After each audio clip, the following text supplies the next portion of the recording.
El periodismo más audaz. La información de aquello que de verdad está ocurriendo. Las voces más insumisas con los poderosos.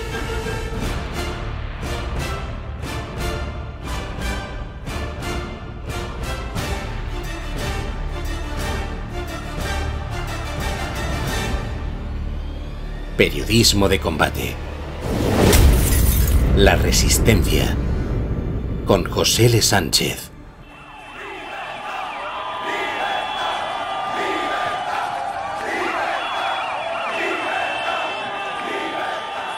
El Disenso, entrevista de la Resistencia.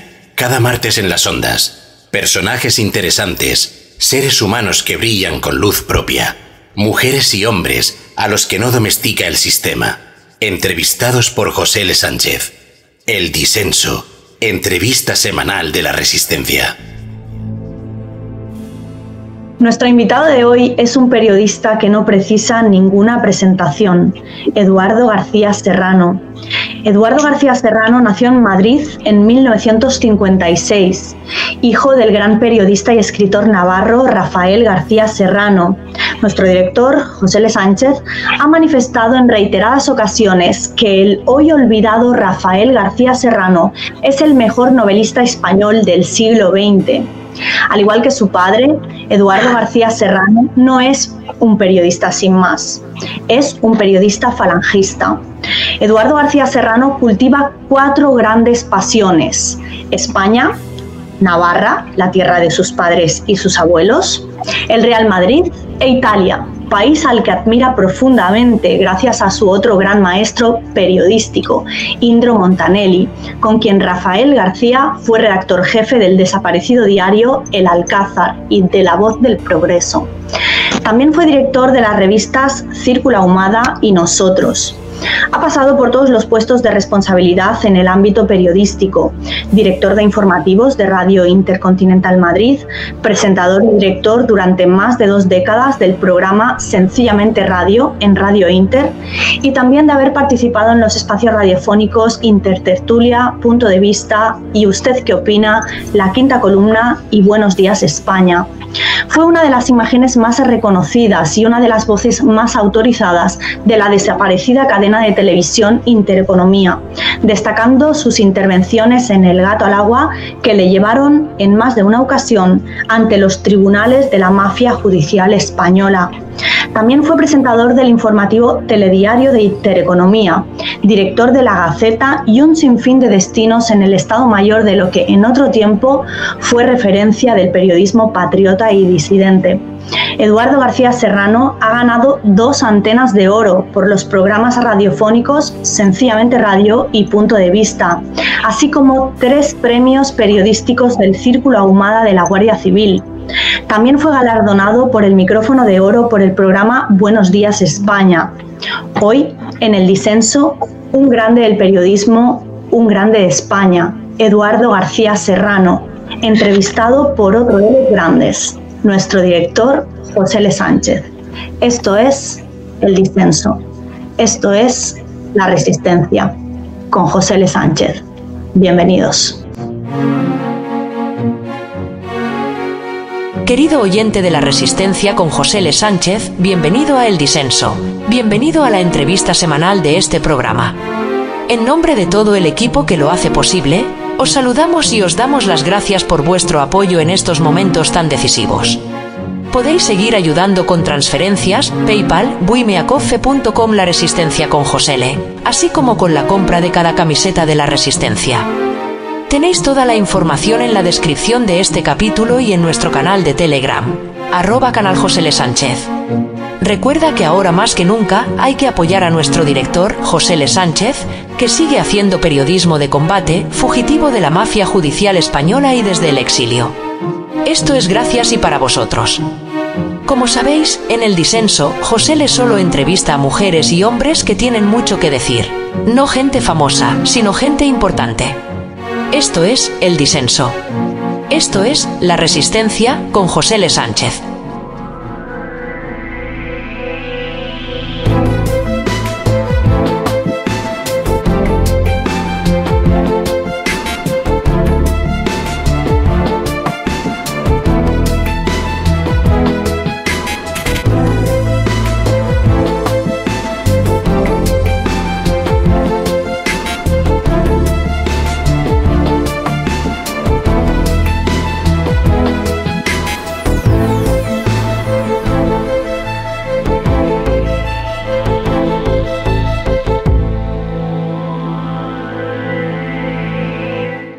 Queridos oyentes de La Resistencia, bienvenidos un martes más al Disenso. Bienvenidos al espacio de entrevistas donde siempre, repito, no entrevisto a personajes famosos, entrevisto a personas importantes. Y de verdad que la presencia de hoy es una de esas pequeñas alegrías que uno se puede dar cuando vive una situación como la mía. Eduardo García Serrano, bienvenido al Disenso, bienvenido a La Resistencia. Bien hallado, mi querido Josele, allá donde te encuentres perseguido por este estado que padecemos en España, este sistema verdaderamente tóxico y disolvente. Allá donde te encuentres, un abrazo enorme y sabes que cuentas siempre no solo con mi admiración como profesional del periodismo y de la literatura, sino con mi camaradería para lo que necesites, cuando lo necesites y como lo necesites. Lo sé, Eduardo. Además, con Eduardo, además de profesión, una manera de entender el periodismo, una ideología, me unió a algo muy especial, que él lo sabe, que es la admiración devota por la obra de su padre. Su padre, para mí, no solo ha dicho Blanca, que he dicho más de una ocasión, que es cierto, que para mí es el mejor novelista español del siglo XX. Bueno, los gustos son como los traseros, Eduardo, cada uno tiene el suyo, ¿no? Pero desde luego, si hay 3, 4, 5 novelistas españoles verdaderamente importantes en el siglo XX, uno de esos es Rafael García Serrano, pero además, como periodista fue un auténtico maestro. Y hay un librito que fue una edición pequeña que se llamaba Concierto para máquina de escribir y 5 toques de corneta, que recogía artículos periodísticos, columnas del maestro Rafael García Serrano. Y había uno que no era político, además, Elogio al jamón de Teruel, que debía ser una obligada lectura en todas las facultades de periodismo de España, Eduardo. Efectivamente, ese libro que es, como tú muy bien dices, un librito, un opúsculo que surge, bueno, pues de un momento en el que se está ordenando, se está clasificando el despacho de mi padre, que era bueno, pues un auténtico marasmo de documentación, de libros, de notas, de artículos publicados o por publicar, etcétera. Pues surge la idea de publicar ese pequeño librito, ¿no?, en el que figura, entre otros muchos, ese artículo que tú acabas de mencionar, que debería ser, como bien dices, de obligada lectura en las facultades de Ciencias de la Información, como se llama desde hace muchos años esta desdichada profesión de la cual yo me siento más avergonzado cada día, porque en él está la esencia de lo que es la literatura convertida en periodismo. Más allá de ideas políticas, más allá de doctrina, más allá de ideología, bueno, pues es de una belleza inconmensurable ese artículo y sobre todo es una lección pragmática de cómo se debe escribir, ¿no? Desgraciadamente no es así. No es así y padecemos el periodismo que padecemos, ¿no? Un periodismo de iletrados, de analfabetos y de lameculos, ¿no?, que viven permanentemente con la lengua metida en el culo del poder, ¿no?, para ser simplemente correas de transmisión de los intereses del poder, sea el que sea, PSOE, PP, PP, PSOE, que lo mismo me da, que me da lo mismo. Te iba a preguntar cómo está España, pero hay una frase de tu padre, contundente como todas, muy breve, en esa maravillosa novela, hoy descatalogada, que se llama Plaza del Castillo, una novela que es capaz en 10 días, 12 días, de resumir lo que es el alzamiento nacional en Navarra, en Pamplona, que la frase dice: hizo un resumen absolutamente tonto y cierto. Las cosas están muy mal. No sé preguntarte cómo ves las cosas, ¿no? Pero yo creo que es la frase que decía tu padre en Plaza del Castillo. Pues exactamente igual que entonces, querido Josele. Está muy mal, rematadamente mal España. Y además con el agravante añadido de que hoy el pueblo español no está dispuesto en absoluto, la inmensa mayoría del pueblo español no está dispuesto a hacer nada nada, absolutamente nada, por solucionar y poner coto a los males que aquejan a la patria. En el año 36 hubo pues un sector importantísimo, más de la mitad del pueblo español, que dijo: hasta aquí hemos llegado, encomendándose a ese santo que es por antonomasia el patrón de España, que es San se acabó, y bueno, pues se echaron al monte. Hoy el pueblo español se ha convertido en un pueblo de percebes de sofá, que lo único que pretenden es seguir mirándose el ombligo. El centro del universo para ellos es su propio ombligo. Todo lo que sucede más allá de los límites del ombligo de cada uno de los miembros de este pueblo, pues no les importa absolutamente nada. Yo recuerdo con pena, con tristeza, lo que me sucedió. Lo he contado en alguna ocasión, Josele, no sé si a ti, cuando tuve la fortuna de conocerte, te lo narré. Recuerdo que el análisis certero de lo que hoy está pasando en España me lo dio hace muchos años, pues fíjate, en el año 93, un peluquero en Atenas, ¿no? Andaba yo por Grecia y, bueno, pues entré en Atenas en una peluquería a decentarme, a cortarme el pelo y a afeitarme, y dejé sobre el mostrador mi paquete de tabaco, un paquete de habanos. Entonces el peluquero que me iba a atender me dijo en perfecto español: hombre, ¿es usted español? Porque ese tabaco solo se fuma en España. Yo es que estuve trabajando 3 años en España. Entonces pegué la hebra con él, empezamos a hablar, le pregunté que de dónde era y me dijo: bueno, soy de Esparta. Claro, a mí, dada mi inclinación a la antigüedad clásica grecolatina, pues aquello me emocionó. Le dije: hombre, ¿eres espartano? Y me dijo, fíjate, Josele, me dijo, año 93, me dijo: no soy espartano, soy de Esparta, pero no soy espartano porque los espartanos ya no existen. Oye, se me iluminó el alma de tristeza, porque eso mismo es lo que sucede hoy en España. Tú y yo somos de España, pero no somos españoles porque los españoles ya no existen, ¿no? Ese gentilicio, el pueblo español de hoy no se lo merece, ¿no? Porque ese gentilicio remite a un pueblo heroico, a un pueblo esforzado, a un pueblo orgulloso, al pueblo que escribió sobre los mapas del mundo la historia más grande jamás contada, jamás contada, y hoy ese pueblo ha desaparecido.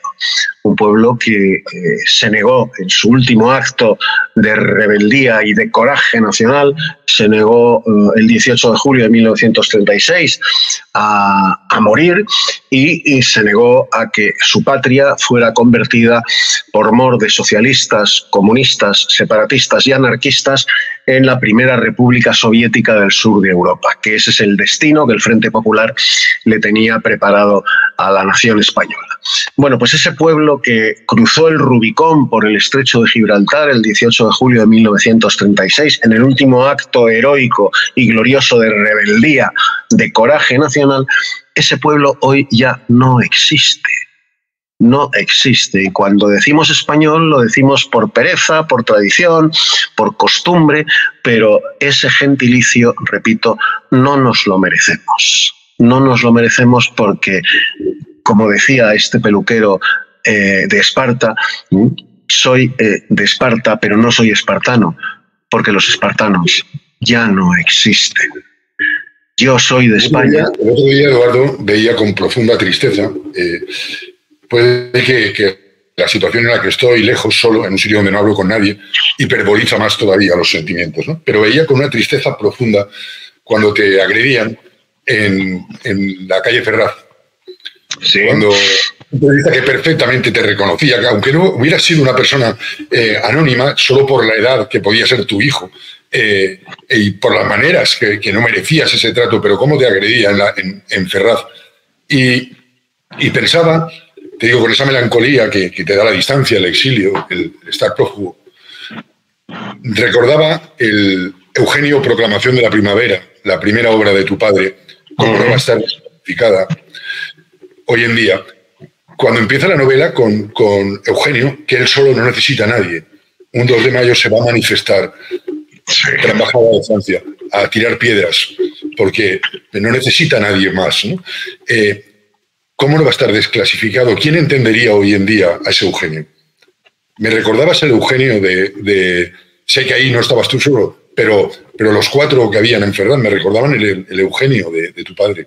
Sí, sin ni siquiera haberlo leído, son la encarnación de ese maravilloso intelectual que fue Eugenio, de ese maravilloso guerrero que fue Eugenio Lostau Román, que es el protagonista del Eugenio, compañero de clase en la Facultad de Filosofía y Letras de la Universidad Complutense de Madrid de mi padre, junto a otros muchos, Eduardo Ródenas, Salazar, en fin, aquella maravillosa generación de españoles que son los últimos que tal gentilicio merecen. Sí, yo estoy en Ferraz, junto a un grupo reducidísimo de españoles que sí merecen ese gentilicio, ¿no?, como último foco de resistencia ante lo que está pasando.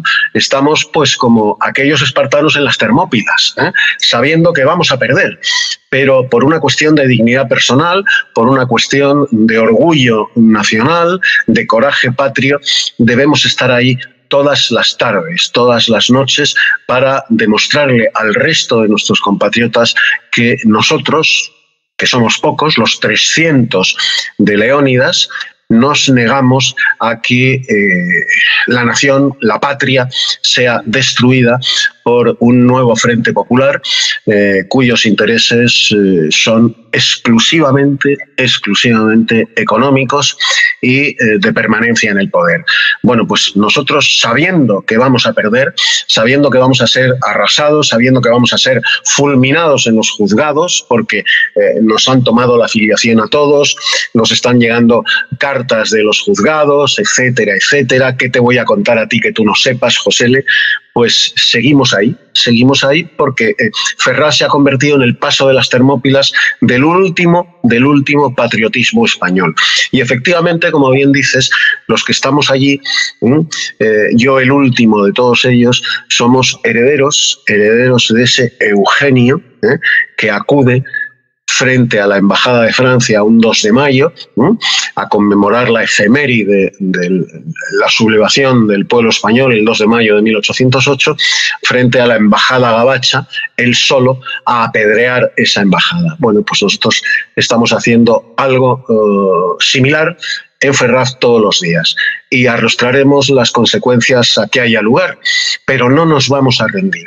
No nos vamos a rendir porque los españoles que tal gentilicio merecen, no se rinden jamás, jamás. Mueren, pero no se rinden. Eduardo, más allá de que sé que gozaríamos del absoluto respeto de un maestro como tu padre, muchas veces no sientes o no te preguntas, ¿esto ha valido la pena?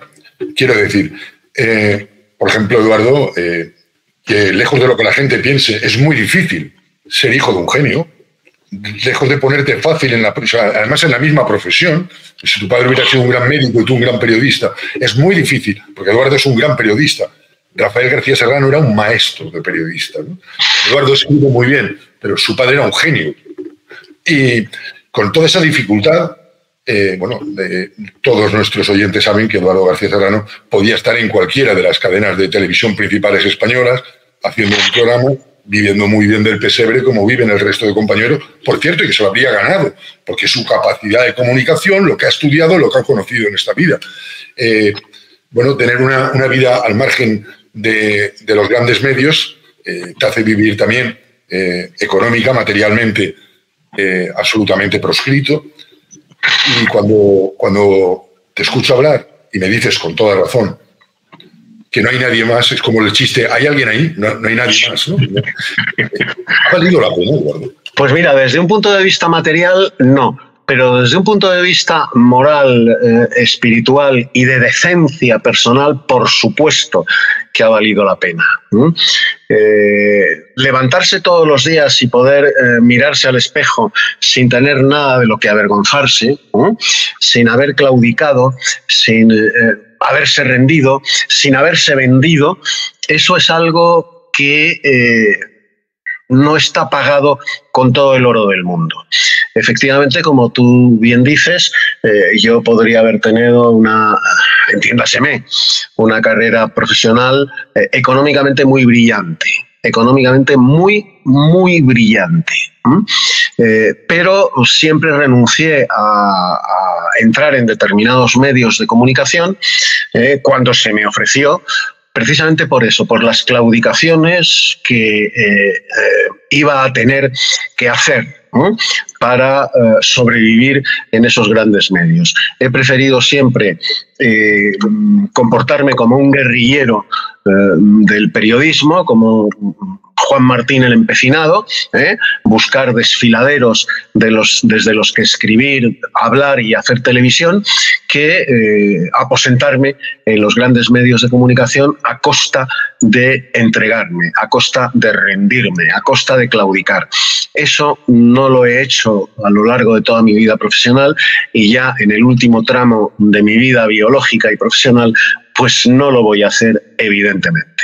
De todas formas, Eduardo, tampoco has tenido mucha mejor acogida en la otra parte. Decía José Antonio, prefiero la bala marxista a la palmadita derechoide, pues prefiero 100 veces morir de bala a morir de náuseas. Cuando los medios de la derecha tradicional o de la derechita valiente te han dado la palmadita en la espalda y te han abierto la posibilidad a que hicieras tu periodismo allí, bueno, pues al final parece que también tu verbo no ha encajado, ¿no? Tu discurso no ha encajado, tu periodismo no ha encajado con esa derecha que al final forma parte de lo mismo, del régimen del 78. Claro, efectivamente, José, vamos a ver, yo de la izquierda no he esperado nunca nada, jamás, ni les he pedido, Dios me libre, jamás nada. En absoluto. La izquierda, a ver si nos entendemos, me refiero al resto de los españoles, la izquierda es el enemigo. La derecha es la que me ha perseguido, siempre. La que me ha cerrado todas las puertas, la que me ha echado, literalmente echado, expulsado de los medios de comunicación de esa derecha en la que yo he trabajado, bien por contratación directa o bien por absorción, como fue el caso de Radio Intercontinental cuando la compró el Grupo Intereconomía. Yo no fui fichado, fui absorbido con el personal de Radio Intercontinental. Bueno, pues esa derecha es la que a mí me ha perseguido, la que a mí me ha censurado, la que a mí me ha echado, la que no me quiere ni ver. La que no me quiere ni ver. O sea, yo en el último tramo de mi vida profesional he sido ferozmente perseguido, profesionalmente hablando, y en lo personal también, que duda cabe, porque es indisociable lo uno de lo otro, por Vox. O sea, a mí quien me veta es Vox, en estos últimos años, desde que Vox alcanza el poder. Ha sido la derecha, el PP y Vox, que no toleran a un falangista, que no toleran a un periodista que siga fiel a los principios con los que ha comulgado desde que era un embrión. No lo toleran. ¿Y sabes por qué no lo toleran? Porque ellos fueron fieles a esos principios hasta que dejaron de convenirles. Entonces, claro, el que ha claudicado, el que se ha rendido, no tolera al que es incapaz de ejecutar la misma conducta vil que ellos. Y si encima para ejecutar esa conducta vil se envuelven en la bandera de España, se envuelven en proclamas patrióticas realizadas por Ramiro Ledesma Ramos, por José Antonio Primo de Rivera, sin citar a los autores de esas proclamas, pues mucho peor porque están embozados. Están embozados, y el embozado no permite a su lado al que va a cara descubierta. No importa, como decía José Antonio, esa célebre frase suya que luego fraguó en una publicación falangista, no importa. Yo seguiré haciendo lo que creo honorable y honradamente que debo hacer, contra viento. No importa, fue el periódico de la Falange cuando fue declarada clandestina. Se cerró el arriba y fue el No Importa. No importa, efectivamente, no importa. Y seguiremos, pues haciendo fuego periodístico desde donde podamos. Recordemos el 2 de mayo de 1808, a partir de esa fecha, que fue una derrota clamorosa de los patriotas madrileños, comienza la guerra de la independencia y el fuego de la guerra se extiende por toda España. El ejército español estaba literalmente desaparecido, sus capitanes generales, sus generales rendidos a Napoleón. ¿Y quién organiza la resistencia? Por utilizar el nombre de tu magnífico programa. Pues la organiza el pueblo y son esos españoles que se echan al monte y que forman las partidas de guerrilleros los que consiguen finalmente derrotar al invasor. He recibido muchas más puñaladas de compañeros de la derecha que tiros de frente por parte, y mira que has recibido tiros de frente por parte del enemigo de la izquierda. Muchas más. Esa puñalada democrática de la derecha untuosa, de esa derecha que es la responsable de la situación a la que hemos llegado, porque el 21 de noviembre de 1975, al grito de maricón el último, corrió a asumir, a deglutir, a metabolizar los presupuestos ideológicos de la izquierda, ¿no? Esa derecha a mí me ha apuñalado siempre y, por supuesto, por la espalda. Siempre y por la espalda. De la izquierda he recibido el fuego de frente, ¿no? Y además lo he recibido con orgullo y sabiendo que ellos estaban en su obligación. Estaban en su obligación de hacer lo que hacían conmigo. Por supuesto que sí, pues claro. Pero esa derecha heredera del régimen de Franco, que apuñala por la espalda a los pocos periodistas, los poquísimos periodistas como tú, como un servidor, y 4 o 5 más, no muchos más, que nos hemos mantenido fieles por una cuestión de dignidad histórica y de dignidad personal a lo que aquel régimen representó, pues esa derecha es la misma que traicionó los principios de los que venía, las banderas de las que venía, pues nos ha apuñalado a nosotros y lo seguirá haciendo siempre. No espero nada de ellos, nada. Ya ocurrió antes de la Guerra Civil. En las facultades, el SEU, que era el sindicato de Falange de estudiantes, y la FUE, que era el sindicato marxista, andaban a tiros, pero de frente, ¿no? Sin embargo, la derechita de Gil Robles y la derechita valiente de Calvo Sotelo, que Renovación Española sería el Vox y, por hacer un paralelismo, y la CEDA sería el PP, pues siempre sintieron un desprecio absoluto hacia los falangistas, solo como los sotanas, ¿no? Se arrimaron a ellos cuando necesitaron de su valor para defenderse, pero las verdaderas puñaladas a José Antonio la recibió de los que supuestamente eran suyos, tal y como tú estás contando, que te ha ocurrido a ti, que no se le ha ocurrido a todos. Sí, efectivamente, así fue. Esa derecha miserable de Gil Robles, de la CEDA, la derecha también, como tú muy bien has dicho, de José Calvo Sotelo, son los que con mayor ahínco persiguen a José Antonio y sus medios de comunicación. Recordemos el ABC, llamando el señorito bolchevique a José Antonio, y despreciándole, Gil Robles, cuando aparece José Antonio en política, diciendo muy despectivo: prefiero la eficacia a la gallardía, olvidando el muy imbécil, porque Gil Robles era un imbécil ilustrado, pero al fin y a la postre un imbécil y un cobarde, olvidando que España está hecha de gallardía y que no hay nada tan eficaz, como luego se demostró, como la gallardía. Si estás disfrutando del programa, haznoslo saber con un café. En buymeacoffee.com, La Resistencia con José L. Tienes la información en Telegram y en la descripción del programa. Esto es El Disenso.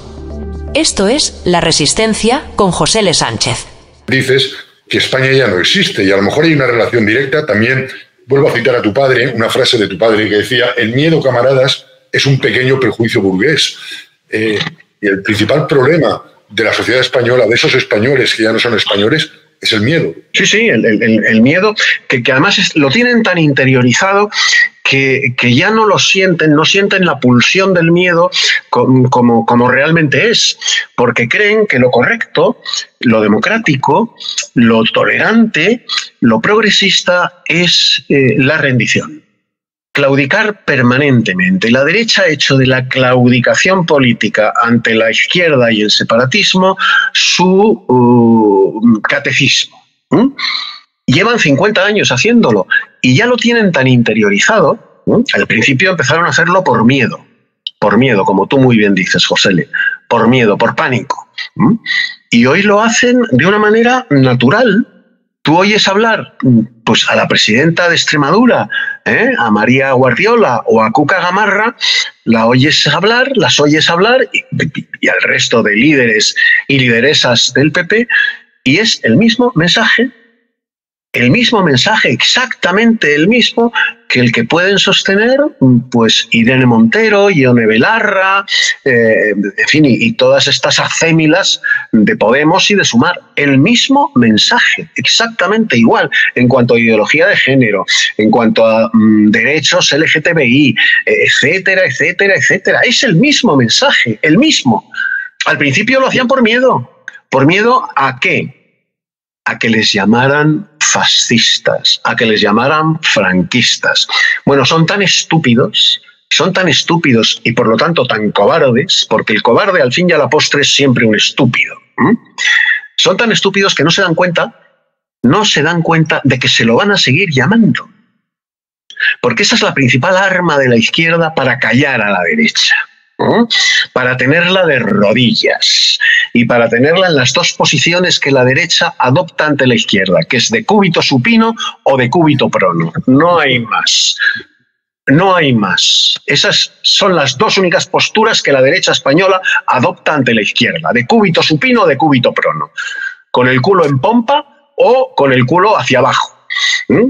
Bueno, pues les van a seguir llamando fascistas. De hecho, lo hacen. Y asistimos hoy a un espectáculo verdaderamente esperpéntico, digno de la pluma de Valle Inclán, en el cual, bueno, pues esa derecha es acusada de fascismo, es acusada de franquismo, porque trata tímidamente de pactar con Vox allá donde los necesita perentoriamente para gobernar. Y esta acusación la vierten sobre el PP y acojonan al PP los que están pactando con los asesinos de ETA, los que están pactando con los asesinos de España. Digo bien, los asesinos de España que trataron de matar a España por amputación de Cataluña el 1 de octubre del 17.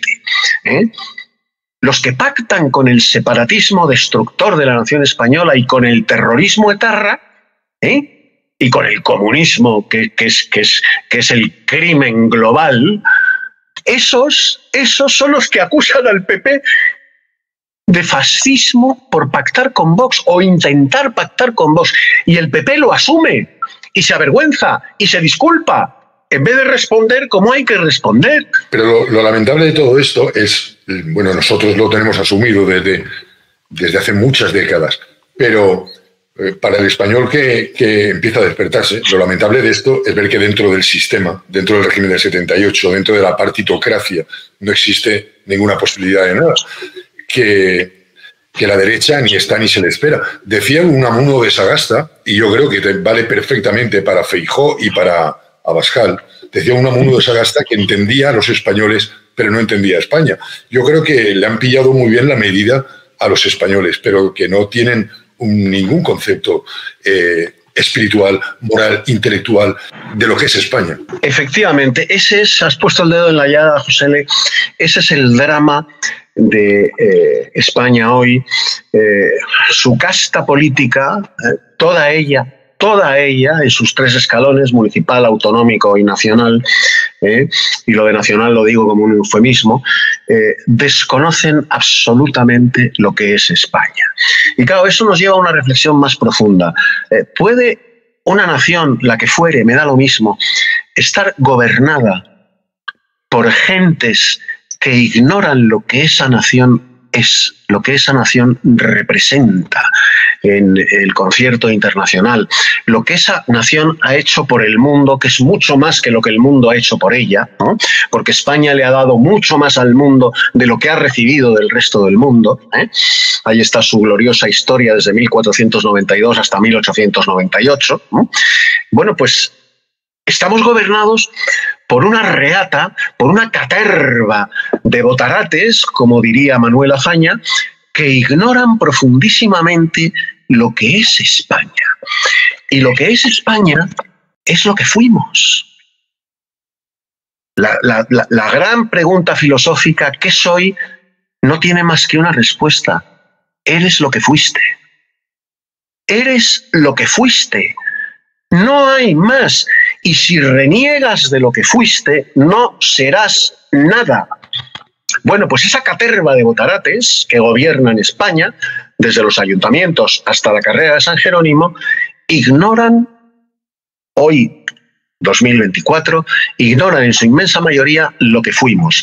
Y los pocos que saben lo que fuimos, lo desprecian. Decía Manuel Machado, Eduardo, hay del pueblo que olvida su pasado y a ignorar su prosapia se condena. Hay del que rompe la fatal cadena que el ayer del mañana tiene atado. Este es el problema, que nos hemos olvidado de quiénes somos y de dónde venimos. Y olvidando esto, nos olvidamos del sentido que tenemos, del sentido que tiene ser español, que exista España, y la misión que tiene, porque también los que tenemos un concepto espiritual y trascendente de la vida, pensamos que no hemos venido aquí a pasar el tiempo y ya está, que tenemos una misión como seres humanos, y teníamos una misión, como bien decías, como nación, ¿no? Y lo que ha aportado España, el catolicismo, lo que ha aportado España a la evangelización del mundo. Bueno, todo esto parece que se cae, y ni siquiera, hablando y entrando en el tema espiritual, con la vergonzosa complicidad de la Conferencia Episcopal Española, ya no tengo no esperar nada, ¿no? Pero ahora te quería preguntar sobre eso, sobre el papel de la Iglesia Católica ha sido vergonzoso y vergonzante en España. El papel de la Iglesia Vasca ya lo fue. Algún día habría que hablar del papel de la Iglesia Vasca durante la Guerra Civil Española, del documento donde la Iglesia Vasca, que tú lo conoces, creo, hace un documento de los sacerdotes nacidos en Vascongadas para que no sean asesinados, por lo tanto, está entregando para que sean fusilados a los sacerdotes no nacidos en Vascongadas, que estaban en Vascongadas en aquel momento. El papel de la Iglesia con ETA ha sido vergonzoso y cómplice, y ha manchado de sangre las sacristías de muchas parroquias vascas. El papel de la transición fue vergonzoso. El muro que se levantó junto a un hombre bueno, un hombre santo y además un hombre muy sabio, que se presentó como un cavernícola, que fue Monseñor Guerra Campos, que merecería también un homenaje. El papel de Tarancón y de lo que fue la Conferencia Episcopal, hasta llegar al papel actual, donde el portavoz de la Conferencia Episcopal y obispo de Valladolid pues sale justificando a la ministra Irene Montero, Montera y Montere, cuando dice que los niños pueden tener relaciones sexuales con quien quieren, ¿no? Pero mira, la Iglesia española hoy, y desde hace muchos años, es un sanedrín de fariseos y por lo tanto de cobardes. La Iglesia española, que le debe su existencia, su permanencia a través de la existencia al general Franco, es la primera que traiciona al hombre gracias al cual la Iglesia española se salva. Porque si no hubiera sido por Francisco Franco y por el Ejército Nacional, de la Iglesia española hoy en España, evidentemente, no quedaría ni una oblea. No quedaría nada. Nada, absolutamente nada. Bueno, pues la Iglesia española traiciona al hombre que la salva. Y por ende traiciona al ejército y al pueblo nacional que salva a esa Iglesia del exterminio entre 1931 y 1939. Porque hay que recordar a nuestros oyentes y televidentes que la persecución de la Iglesia española no empieza con la llegada al poder del Frente Popular en febrero del 36, empieza en mayo del 31. Un mes después de proclamada la Segunda República, empiezan a quemarse conventos, empieza la persecución de sacerdotes, frailes, monjas y toda clase de clérigos, ¿no? Un mes después de la proclamación de la República y continúa hasta el final de la Guerra Civil, ¿no? Bueno, pues esa iglesia a la que Franco salva y redime, es la que, por no pagar el IBI, fíjate qué cuestión tan espiritual, qué cuestión tan trascendental, qué cuestión tan de evangelio, por no pagar el IBI permite que su Salvador, la tumba de su Salvador, sea profanada en el Valle de los Caídos. Pero es que es esa iglesia la que empieza en los años 60 a traicionar al régimen que la ha salvado. Tú has citado a ese hombre santo que fue Guerra Campos, Monseñor Guerra Campos, que ya lo denuncia en aquellos años. Y a Francisco Franco, la traición que más le dolió fue precisamente la de la Iglesia. La traición de la Iglesia, que ya estaba con los que iban a traicionar al régimen posteriormente, Monseñor Tarancón, en los años 60, Franco confiesa abiertamente que es la traición que más le hiere, que más le duele. Porque la traición de ese conglomerado que Franco denominó, acuñando el neologismo que luego se le atribuyó a Paco Umbral, pero que no es de Paco Umbral, sino que es de Francisco Franco. Franco llamaba a ese conglomerado de demócratas cristianos, conservadores y liberales la derechona. La derechona a la que él conocía muy bien. El neologismo es de Franco, la derechona, a ese conglomerado repugnante de demócratas cristianos, opusinos, conservadores de casino decimonónico y liberales. Bueno, pues eso lo tenía perfectamente controlado. Pero la traición de la Iglesia, Franco, que era un católico sincero, sin beaterías, sin mojigaterías, sin ñoñerías, era un católico sincero, y lo demostró a lo largo de toda su vida. La traición de la Iglesia, de los beneficiarios del alzamiento nacional, fundamentalmente la Iglesia española, le dolió profundamente. Fue una herida en el alma del caudillo que no pudo superar, ¿no? Esa iglesia es, junto a la clase política de la que es cómplice y a los medios de comunicación de los que es patrocinador, ahí está la COPE y otros muchos medios de comunicación, es principal responsable de todo lo que nos está pasando, de la situación a la que ha llegado España. Esa iglesia en cuyos claustros nace, como tú muy bien has dicho, José L., ETA. Esa iglesia que protege a ETA en los años de plomo. Esa iglesia que expulsa de sus templos los cadáveres de los guardias civiles, de los policías nacionales y de los militares asesinados por ETA.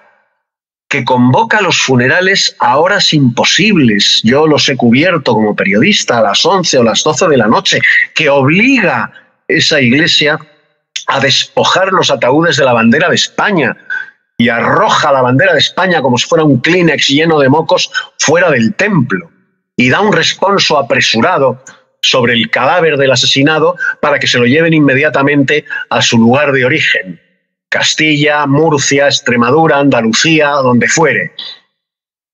Esa iglesia que refugiaba en sus sacristías a los etarras, que les proporcionaba cobertura, no solo cobertura ideológica, sino cobertura material, que como contrabandistas los pasaba de un lado a otro de la frontera. Eso lo hace la Iglesia. Y no la Iglesia vasca solo, la Iglesia española. Esa Iglesia que en su canal de televisión, 13TV, cuando comienza el procés de los cojones, prohíbe la crítica al procés porque los obispos vascos y los obispos catalanes no quieren que se siga esa línea editorial en favor de la unidad de España. Esa iglesia que expulsa al Requeté de Montserrat, cuando es el tercio de Requetés de Montserrat el primero en entrar en Barcelona para liberar Barcelona del comunismo y del separatismo. Bueno, pues esa iglesia es la que hoy padecemos. Si estás disfrutando del programa, haznoslo saber con un café. En buymeacoffee.com, La Resistencia con José L. Tienes la información en Telegram y en la descripción del programa. Esto es El Disenso. Esto es La Resistencia con José L. Sánchez. Bueno, Eduardo, padecemos también otra, porque esa iglesia católica a la que los dos pertenecemos, creo que compartimos otro enemigo y otra concepción similar respecto a otro sector de la Iglesia, que es el sector que maneja, que incentiva y que dirige al final, además, a esa derecha y a esa derechona, a esa derechita cobarde y a la derechita valiente, que es el sector del Yunque, el sector del Opus Dei. Creo que compartimos también idéntico desprecio por todas estas logias dentro de la propia Iglesia. Pero no te quepa la menor duda, ¿no? Nuestro hermanamiento doctrinal, querido José L., llega hasta ahí y más allá. El Opus Dei y el Yunque, bueno, que tienen absolutamente colonizado a Vox, son responsables directísimos, son la vanguardia de lo que está pasando en España, porque la traición se fragua precisamente en las sacristías del Opus Dei. El Yunque llega más tarde, pero llega, y también son absolutos responsables de lo que está pasando, y de mantener, haber colonizado a Vox para mantenerlo dentro del régimen del 78, ¿no? Y convencer, que son fáciles de convencer, porque el dinero al fin y al cabo acaba convenciendo a casi todo el mundo, ¿no? A casi todo el mundo. Convencer a Vox de que la solución a lo que nos está pasando está dentro de la Constitución y de la democracia. Pues miren ustedes, ¿no? Porque esa Constitución y esa democracia, señores prelados, dirigentes de Vox, del PP y demás bazofia, pues esa Constitución y esa democracia tan alabada por ustedes es la que nos ha traído hasta aquí. Luego, apelar a la democracia y a la Constitución para solucionar los problemas que actualmente tiene España, es como apelar, ir a una manifestación contra la cirrosis hepática con un gin tonic en la mano. O sea, es absurdo. O sea, lo que nos ha traído hasta aquí no va a solucionar nuestros males. Estamos en esa situación, José L., que describe muy bien Amadeo de Saboya cuando en 1873 se despide, porque se va de España, se despide en las Cortes de España, del Parlamento español y del pueblo español, diciendo una frase que, bueno, identifica y resume perfectamente lo que hoy nos sucede, ¿no? He tratado, decía Amadeo de Saboya, de buscar soluciones a los males que aquejan a España dentro de la ley. Y no las he encontrado. Y no las he encontrado. Estamos en lo mismo. Están buscando soluciones a los males que aquejan a España dentro de la ley y no las hay. No las hay. Dentro de la ley no hay soluciones a los males que aquejan a España. No las hay. Ramiro Ledesma Ramos lo define también perfectamente. Hemos llegado a tal situación que la solución para Cataluña es traumática en dos sentidos. O se les concede la independencia o se combate por la unidad de España. Y no hay más. Todo lo demás es cobardía, miedo y candor. La situación ha llegado a un punto en que la solución solo puede ser traumática. Traumática para bien o traumática para destruir la nación española, que es en lo que estamos. Que es en lo que estamos. Las urnas no van a solucionar nada. La democracia, eso que dicen los tontos del culo que creen que la democracia tiene poderes taumatúrgicos, dicen más democracia, más democracia. La democracia no va a solucionar nada. Y la Constitución menos aún. Porque ese modus democrático que lleva operando en España desde hace casi 50 años y esa Constitución son los responsables de que hoy estemos como estamos. Luego, con esas fórmulas no vamos a solucionar lo que nos está sucediendo, ni mucho menos. Y eso lo ha admitido todo el arco parlamentario. Por eso no se oyen más que protestas, berrinches, pataletas desde la oposición, falsas rasgaduras de vestiduras, se echan ceniza en el pelo, se arañan las mejillas, pero nada más. Porque la Constitución es palabra sagrada, te alabamos Señor, y la democracia está en el orden de prelación de los políticos españoles y del pueblo español, está en ese orden de prelación por encima de la patria. Por encima de la patria. Entonces te apelan a la Constitución como si la Constitución, repito, tuviera poderes taumatúrgicos para salvarnos. Y no los tiene. No los tiene porque la Constitución ampara, legaliza, bendice al separatismo. Le da vitola democrática. Por supuesto, le otorga financiación y le da todos los respetos institucionales que merece.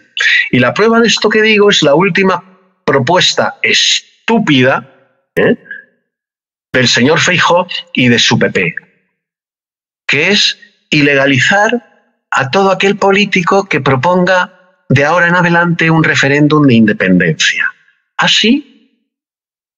¿Y por qué no ilegalizas a los partidos separatistas? Porque los políticos que proponen referéndums independentistas, todos y cada uno de ellos militan en partidos separatistas.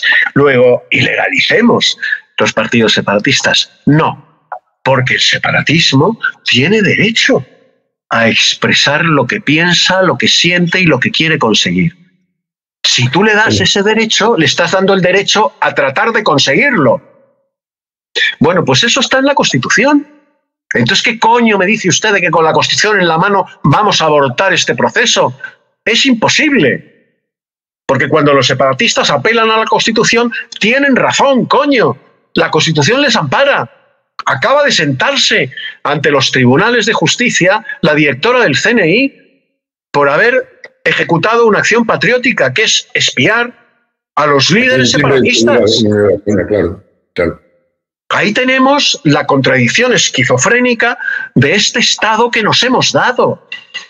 Bendices, por un lado, a los separatistas, pero claro, las instituciones del Estado encargadas de proteger al Estado tienen la obligación moral y profesional de investigar y espiar a los que quieren destruir al Estado.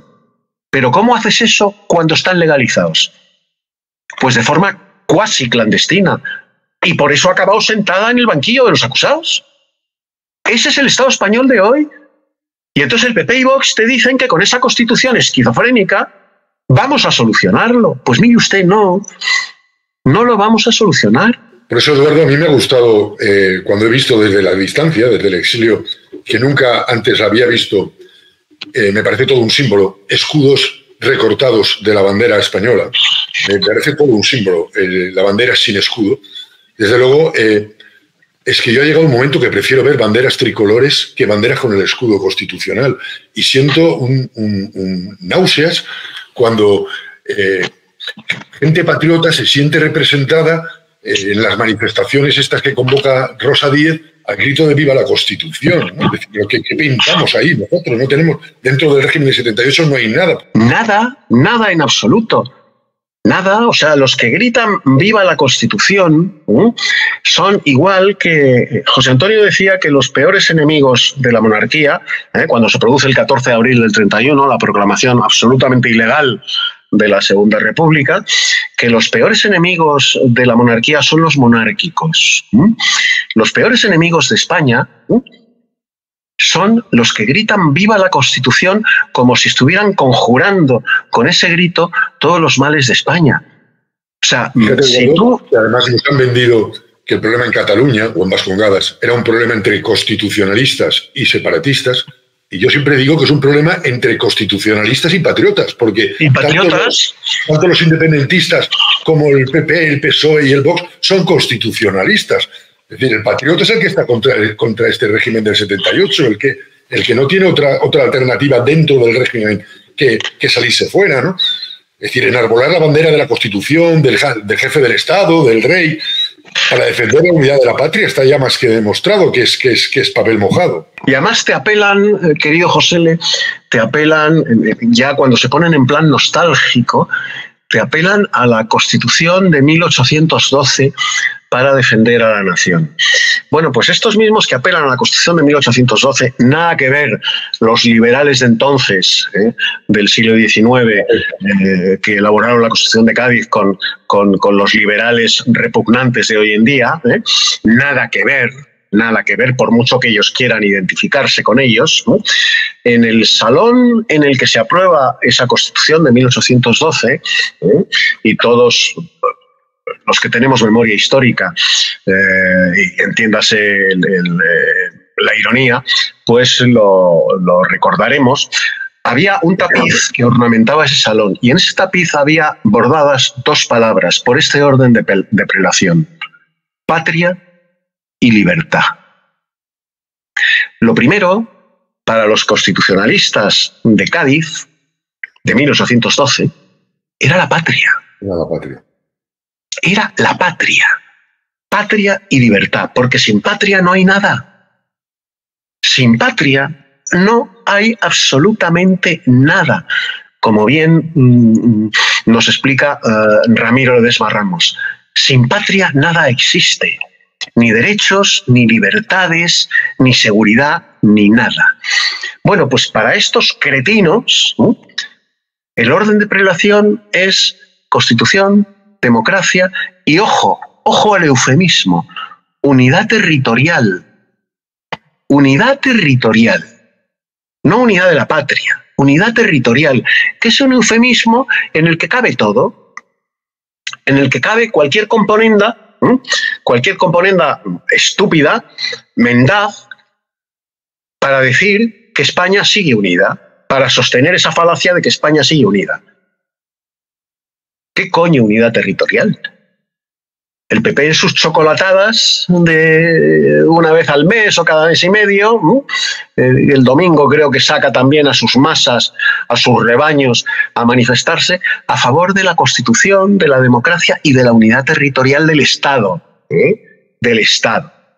No de la patria, del Estado. Bueno, pues esos son los constitucionalistas que tenemos hoy. Y yo, desde luego, no me voy a echar a la calle a defender la Constitución, porque echarse a la calle a defender la Constitución es como echarse a la calle a defender el Código Civil o el Código Mercantil. Miren usted, la Constitución se cambia y se acopla a las necesidades del pueblo español en función de la evolución de cada momento. Y el jefe del Estado también se cambia, Eduardo. Claro que se cambia, y está dando pasos agigantados para que lo cambien. O sea, hay dudas, los defensores, los que gritan viva el rey, y creyendo que así están salvando la monarquía, para ocultar todas las flaquezas del rey, de la corona y del trono, que creen que gritando, sacando pecho y gritando viva el rey, están salvando la monarquía, como decía José Antonio. Ya están gritando viva el rey porque se va a ver obligado a firmar la ley de amnistía. ¿Cómo que se va a ver obligado a firmar la ley de amnistía? Hombre, es que no puede hacer nada porque es el árbitro. Anda, coño. ¿Es el árbitro y no puede hacer nada? Vamos a ver. Un árbitro para un partido, saca tarjeta roja, echa a un jugador, a dos, a tres, a los que considere oportuno echar del terreno de juego. Manda a un entrenador que se le ha sublevado al vestuario o a la grada. Suspende un partido, pita penalti. Eso es lo que hace un árbitro. El rey de España se ha convertido en un mascarón de proa, en un adorno perfectamente prescindible. Y en esa máquina del tabaco, que cuando has extraído el paquete te dice su tabaco, gracias. Bueno, pues el rey de España es eso, la máquina de las firmas, que le metes el papelito a firmar y al final sale una voz enlatada, que es la de Felipe VI, diciendo su firma, gracias. ¿Ese es su papel arbitral? El rey de España puede y debe negarse a firmar la ley de amnistía. Pues claro que sí. Bueno, ya podía haberse negado su padre, como hizo Balduino de Bélgica, haber firmado la ley que ha permitido que 2.700.000 bebés hayan sido asesinados en los vientres de su madre. Balduino de Bélgica abdicó por no firmar esa ley. Sí, efectivamente. Efectivamente. Hasta le viene al galgo, la cobardía ya la tenía heredada del padre. Sí. Es innata a su gen borbónico. A su gen borbónico desde Felipe V hasta nuestros días. ¿Qué le vamos a hacer? ¿Qué le vamos a hacer? Yo cuando me preguntan, ¿pero usted entonces no es monárquico? Pues contesto siempre como recordarás esta anécdota perfectamente verídica, de cuando sale José Antonio de un mitin en Bilbao y se le acerca una señorona muy de derechas, abrigo de pieles, el ABC debajo del brazo, collarones de perlas, se le acerca a José Antonio y le dice, mire usted, yo adoraba a su padre.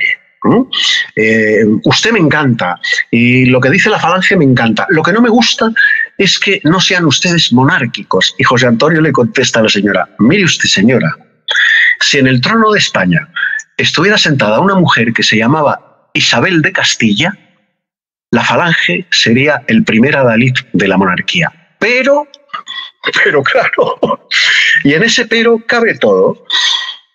Cabe todo lo que nos está pasando. Incluido el furor uterino de la reina. Bueno, según denuncia su cuñado, excuñado,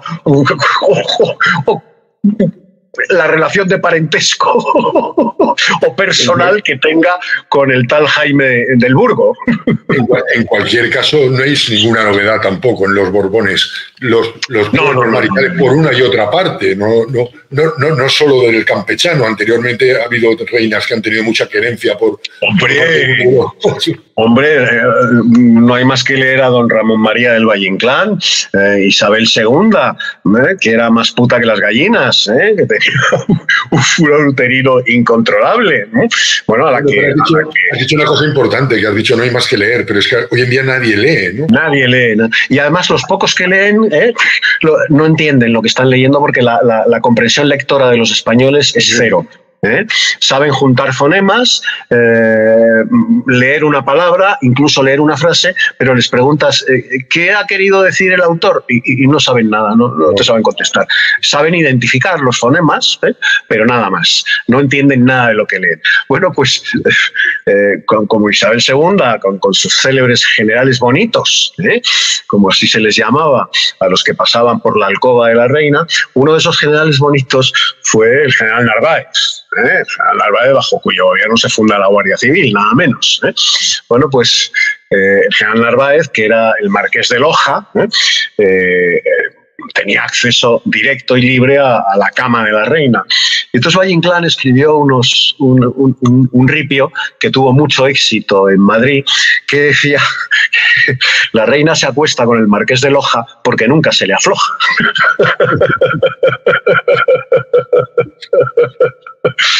Bueno, esto es un hecho, como es un hecho comprobado. Ahí están los archivos del Vaticano, que Alfonso XII, el hijo de Isabel II, el rey de la Restauración, pues no es hijo de Francisco de Asís, el marido de Isabel II, sino de un capitán de artillería muy guapo, muy bien plantado, valenciano él, que se llamaba Puigmoltó. El padre de Alfonso XII es el capitán de artillería Puigmoltó, con lo cual se rompe la línea genética borbónica. Y esto se lo confiesa Isabel II, se lo confiesa al nuncio de su santidad en España, y la carta en la que se lo confiesa está en los archivos del Vaticano, la que dice que ha quedado embarazada de el capitán de artillería Puigmoltó. Bueno, pues esto es la monarquía española. De ahí viene la monarquía española actual. Es que es así de simple, ¿eh? Bueno, y el paradigma es este sujeto repugnante en sí mismo que está viviendo en los países que le vienen que ni pintiparados a su conducta, los países del Golfo, ¿eh? No podía haber elegido un sitio mejor para irse a vivir Juan Carlos I que a los países del Golfo, ¿eh? Porque es donde él se encuentra, pues, como pez en el agua. ¿Dónde iba a estar mejor que en los países del Golfo Juan Carlos I? Si estás disfrutando del programa, haznoslo saber con un café. En buymeacoffee.com, La Resistencia con José L. Tienes la información en Telegram y en la descripción del programa. Esto es El Disenso. Esto es La Resistencia con José L. Sánchez. Eduardo, para ir terminando, te quiero hacer un juego que la verdad es un poco perverso. Te quiero decir algunos nombres y si puedes, que me digas la primera palabra que se te ocurre cuando te digo un nombre. ¿Te parece? Muy bien. Pedro Sánchez. Manuel Godoy. Jorge Bergoglio. Satanás. Santiago Abascal. Bobo. Leticia Ortiz. La destructora de la monarquía resucitada por Francisco Franco. Cándido Conde Pumpido. Fernando VII. Muy buena, muy buena, nunca se me hubiera ocurrido. Baltasar Garzón. Mafioso. Julio Ariza. Fariseo. Hipócrita. Cínico. José Javier Esparza. Por respeto a sus hijos y a su exmujer, paso palabra. Y Felipe VI. Traidor. Eduardo, me gustaría que un día hiciéramos un programa, porque hoy he querido entrevistar al compañero, al que admiro, aprecio y valoro, Eduardo García Serrano, pero un día me gustaría contar contigo para hacer un programa para rendirle el tributo que merece la obra de tu padre. Para nuestros oyentes, que muchos ni lo sabrán, porque además me sorprende que mucha gente conoce a Eduardo García Serrano, pero no sabe quién era su padre. Yo creo que he hecho una definición que primero como hijo se tiene que sentir muy orgulloso, pero que estoy seguro que comparte, que Eduardo es un extraordinario periodista, pero su padre era un maestro, ¿no? He dicho que para mí es el mejor novelista del siglo XX, pero además diría más, para mí hay dos escritores falangistas, que merecían el Nobel, ¿no? Que son Luis Santamarina y Rafael García Serrano.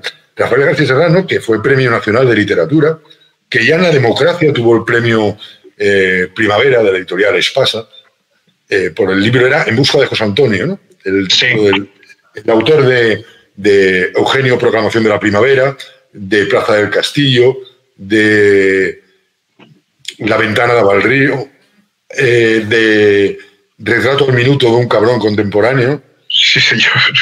Cuando los dioses nacían en Extremadura.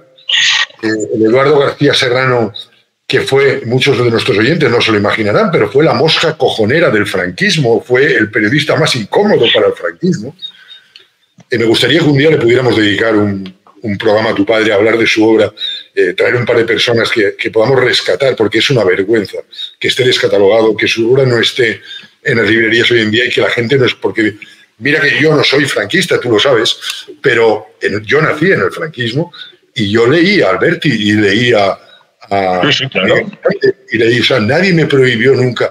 Y ahora, bueno, por supuesto, ni Luis Santamarina, ni Federico Durrutia, ni Agustín de Fossá, ni Eugenio Dors, ni Rafael Duyos, ni José María Pemán, ningún autor falangista se puede leer, pero que Rafael García Serrano esté descatalogado es una vergüenza para la literatura española. Mira, hace, pues 2-3 años recibo la llamada de Arturo Pérez Reverte. Me llama al móvil y me dice que está escribiendo un libro para mí magnífico, que es Línea de Fuego, la batalla del Ebro. Y que para escribirlo está releyendo. Me dice, yo releo permanentemente, Eduardo, releo permanentemente a tu padre y te llamo porque estoy terminando por 19ª vez La fiel infantería y siempre que leo a tu padre me dice Arturo Pérez Reverte, se me caen las lágrimas. Tu padre me hace llorar porque para mí, Arturo Pérez Reverte, para mí tu padre es el mejor prosista español desde Quevedo hasta nuestros días. Entonces lo estoy leyendo para empaparme, para reempaparme de la prosa de tu padre y para pedirte autorización para utilizar un par de citas de la Fiera Infantería de tu padre en la introducción del libro que estoy escribiendo. Bueno, y a lo largo del proceso de escritura de ese libro, Arturo Pérez Reverte me llamó en 2 o 3 ocasiones más para contarme cómo iba el libro, etcétera, etcétera. Y siempre me comentaba eso que tú acabas de decir. Tu padre, Eduardo, te insisto, Rafael García Serrano, es para mí el mejor prosista español desde Quevedo hasta nuestros días.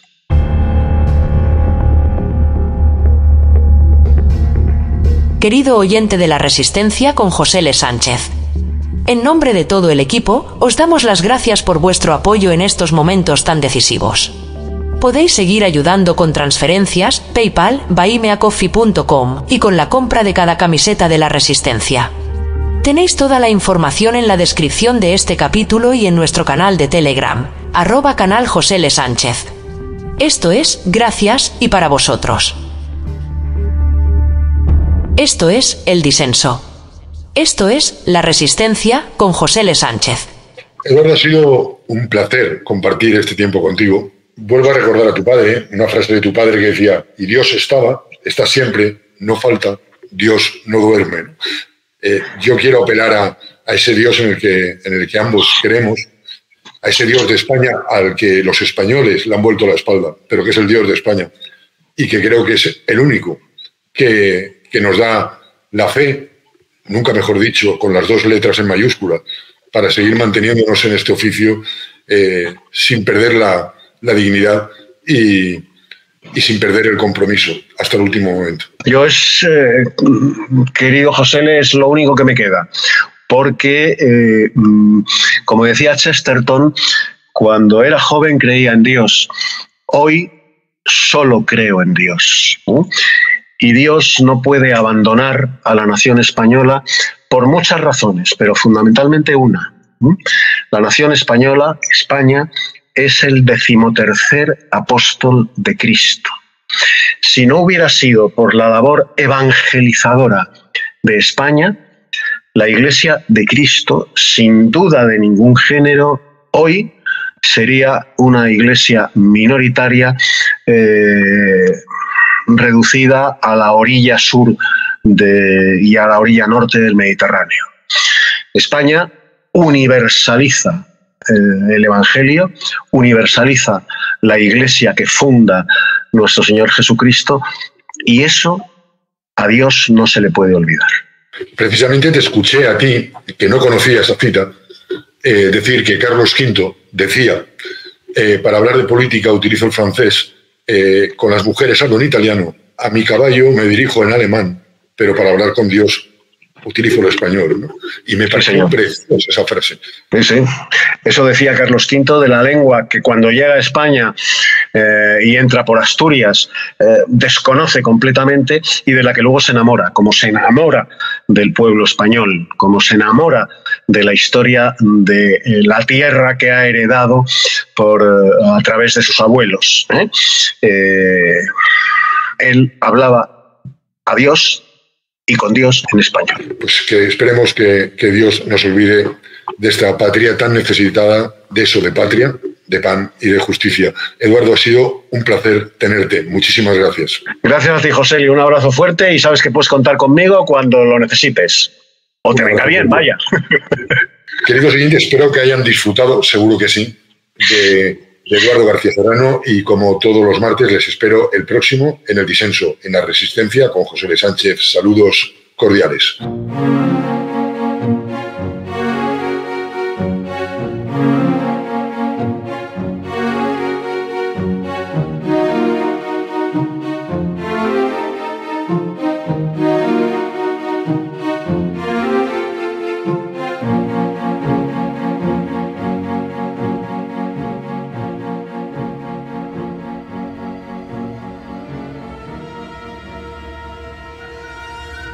El periodismo más audaz. La información de aquello que de verdad está ocurriendo. Las voces más insumisas con los poderosos.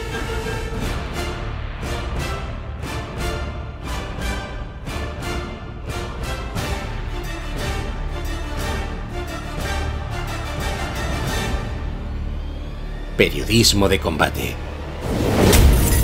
La Resistencia. Con José L. Sánchez. La Resistencia. La Resistencia.